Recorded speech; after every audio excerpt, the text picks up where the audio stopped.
ओम श्री परमात्मा ने नमः। आप सभी को संगीता सुनील का ईद और श्री गुरु पूर्णिमा की पावन अवसर पर बहुत सारी शुभकामनाओं के साथ हार्दिक अभिनंदन। आज मैं आपको अपने गुरु से मिलवाऊंगी।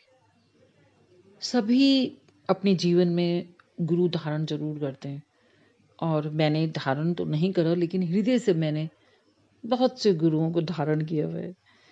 प्रथम गुरु तो हमारी माँ होती है, जिन्होंने हमें जन्म दिया, जो हमें इस दुनिया से जहाँ से रूबरू कराती हैं, एक एक चीज़ें अच्छे बुरे का हमें ज्ञान कराती हैं। हमारे पिता होते हैं और मुझे प्रकृति से संदेश जो मिलते हैं, तो मैं अपनी प्रथम गुरु फिर अब प्रकृति को भी मानती हूँ सबसे बड़ी गुरु।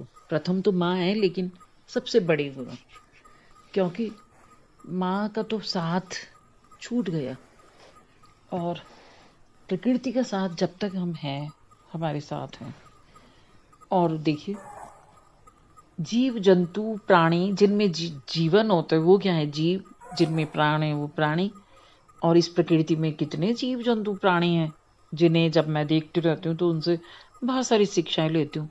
अब देखिए, ये जो जीव हैं प्राणी ततैया नाम के, जिन्हें सब कहते हैं बहुत विषैले हैं, और वाकई ये नीलकंठ पौधा है शिव जी का प्रिय, लेकिन यहाँ पर कभी भी तितलियां नहीं आती, क्योंकि ये उनके विष से जो गिरा था, जो विषपान करते हुए, उनसे इन पौधे की उत्पत्ति हुई है। और ये मुझे क्या सीख दे गए? देखिए, आप इस फूल से उस फूल में गए हैं और ये जब बैक हुए हैं तो कितने अनुशासन के साथ हुए हैं। और हम मानव अगर कहीं पे सड़क में कहीं पे जगह कम है, तंग है, फिर भी हम गाड़ी को मोड़ने की कोशिश करते हैं और बिल्डिंग्स को टक्कर मार देते हैं, गिरा देते हैं, चोट लगा देते हैं, और कितने बड़े बड़े एक्सीडेंट हो जाते हैं। कई बार 2-3 गाड़ियों की इकट्ठी टक्कर हो जाती है इसी चक्कर में।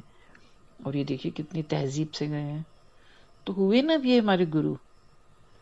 और ये गुरु कहाँ मिले मुझे? प्रकृति माँ की गोद में। तो फिर प्रकृति माँ है ना मेरी गुरु। तो अब गुरु कितने होते हैं? गुरु का अर्थ क्या है? गुरु का अर्थ है बड़ा, और जिनसे हम कुछ सीखते हैं। तो अब एक गुरु तो होते हैं कि जो हमें आध्यात्म ज्ञान कराते हैं। कुछ आध्यात्मिक गुरु भी मानते हैं कितने लोग, बस एक वो है हमारे गुरु।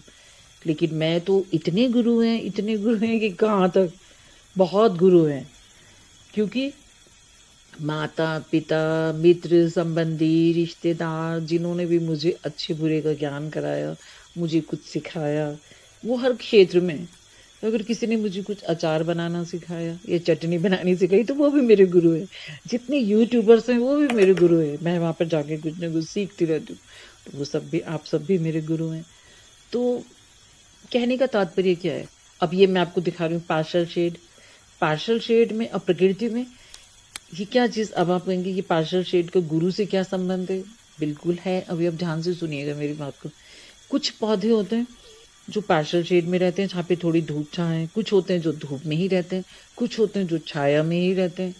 और लेकिन कुछ ऐसे पौधे होते हैं जो मैं उन्हें प्रथम श्रेणी का पौधा कहूँगी, कि जो चाहे तो, जैसे ये अरबी देख रहे हैं, ये देखिए अरबी के पत्ते, चाहे आप इन्हें ज़्यादा धूप में लगा दीजिए, चाहे आप इन्हें ज़्यादा छाया में लगा दीजिए, ये समान रूप से आपको इनकी जड़ में पूरा आपको अरबी मिलेगी, पत्ते मिलेंगे, और इसकी जो नाल है, जो स्टेम होती है, उससे भी बड़ियाँ वगैरह बहुत चीज़ें बनती हैं, और इससे मेडिसन्स बहुत तरह की बनती हैं। ये मेडिसिनल प्लांट है।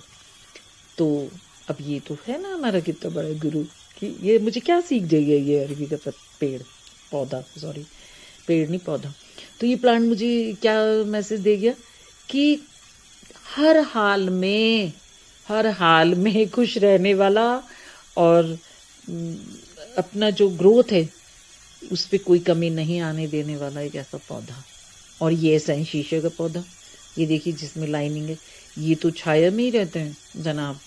इन्हें तो अगर पानी ना मिले तो इनकी हालत बहुत मारने जैसी हो जाती है। मैं दिखाऊंगी किसी दिन आपको।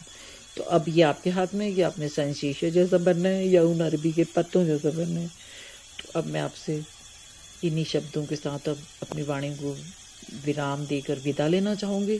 फिर मिलूंगी किसी नई बात के साथ, और आपका जीवन में सदैव खुशहाली हो, मंगलमय हो। धन्यवाद।